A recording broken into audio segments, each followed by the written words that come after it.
Nomor dua, berani salah ya guys. Kalau salahnya nggak apa-apa. Kalau dia waktu zaman kerja tapi ada pacarnya tunggu di luar mau makan bersama, dia keluar. Berani dibikin bersalah-salahan. Kenapa? Karena gara-gara itu bosnya ramah. Belum pernah marah. Dia selalu ramah. Dia selalu setuju. Saya mengizinkan dia setuju. Saya gini setuju. Dia lama belum pernah marah. Jadinya orangnya lagi main-main di kerja. Assalamualaikum warahmatullahi wabarakatuh. Apa kabar ya guys? Welcome to Usama dan Nanda Channel. Terima kasih banyak untuk subscriber baru dan yang bikin like di video-video yang lain sebelumnya. Jangan lupa dibikin like untuk mensupport kita untuk kita lanjut insya Allah di channel ini ya guys. Hari ini saya mau membahas ya problem.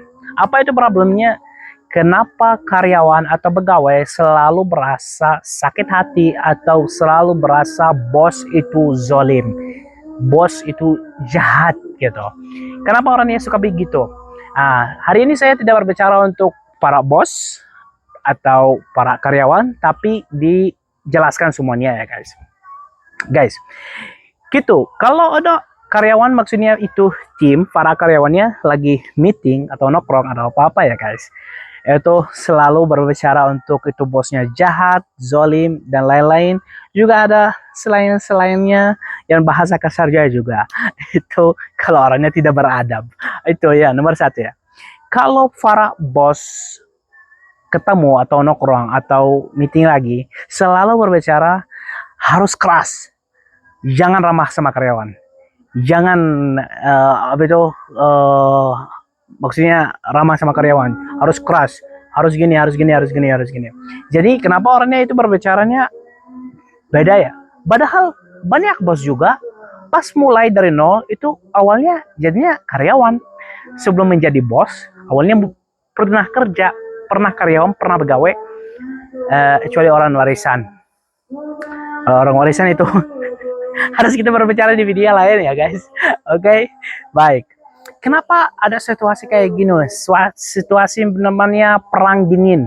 Perang dingin dari para bos sama para karyawannya. Saya dijelaskan ya sekarang ya guys. Kenapa kayak gitu? Awalnya pasti orangnya kalau mulai dari nol itu mulai karyawan kayak gini. Kalau sudah menjadi bos, pasti dia awalnya baik, sangat baik. Karena dia selalu ingat pas dia masih karyawan, berarti ya bos saya jahat kayak gini-gini, saya sekarang ada pegawai, ada karyawan, saya harusnya ramah-ramah ya, beda sama bos saya kemarin gini-gini ya. Ya, itu awalnya. Tapi apa yang jadi? Apa yang jadi kalau bos deket sama ramah sama karyawannya guys, apa terjadi? Orangnya berani salah. Jadinya gini, banyakan ya, bukan semua orang. Banyakan orang ya guys, kalau sudah dekat sama bos, jadinya dia berasa aman. Apa gimana berasa amannya? Berasa amannya gitu kayak, oh bos udah kayak temenin saya, sokonopi sama saya, gini-gini. Jadinya dia waktunya tidak tepat waktu, selalu alasan, selalu tidak hadir. Hadirnya telat, sejam, 2 jam. Kenapa? Karena saya teman bos. Gini ya guys.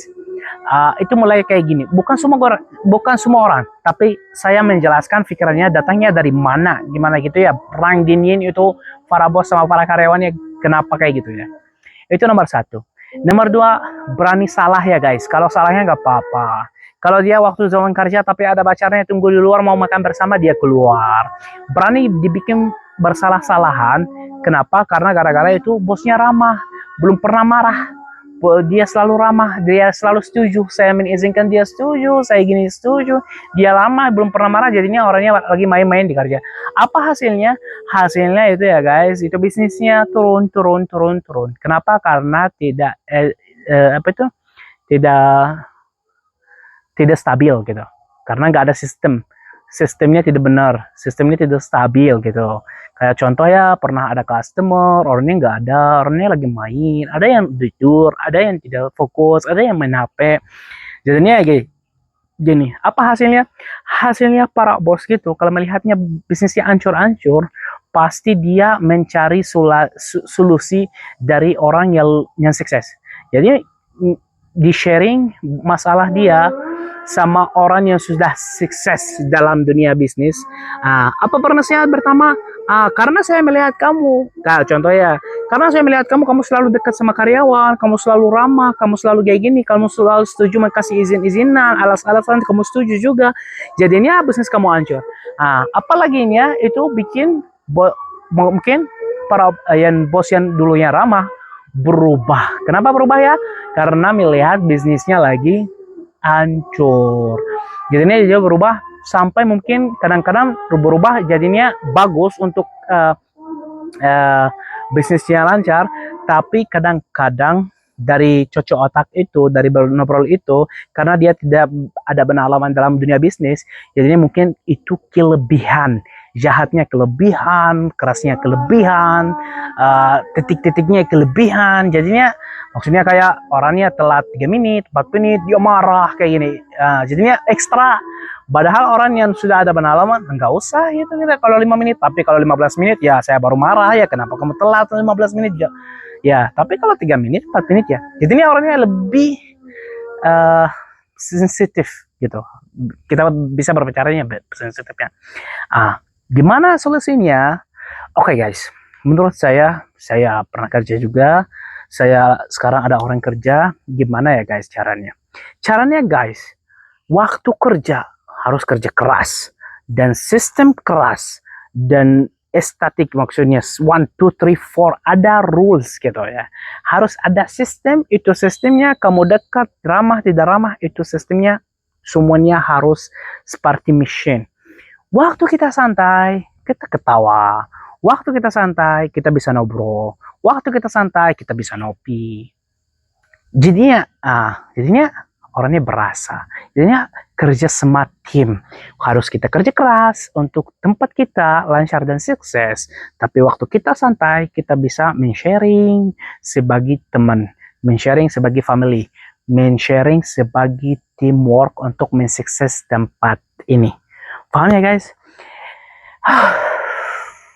Semoga menjelaskan saya paham ya, dan masuk untuk dua-duanya ya. Itu bukan perang. Kalau kamu sebagai bos melihat saya, ya harus benar-benar ada sistem sensitif 1, 2, 3, 4, tapi jangan terlalu keras, jangan terlalu jahat sama karyawan, tapi untuk sistem rules harus kamu keras. Tapi kalau kamu karyawan melihat saya, bukan semua bos jahat, juga teman, kalau kamu dekat sama bos atau bos menghargai kamu, harus kamu menghargai bos kembali. Jadinya kalau bos sudah ramah sama kamu, udah dekatin kamu, udah sama orang, suka ngopi, suka ngobrol, suka kayak gini, harus kamu juga menghargai kembali. Untuk bos kamu harus kamu datang tetap waktu, harus kamu kerja keras, harus kamu kerja bagus, harus kamu pintar, harus kamu kurang bersalah, kan kurang beralasan-alasan dan izin-izinan. Terima kasih ya guys. Semoga video ini ada bermanfaat untuk teman-teman semua. Salam.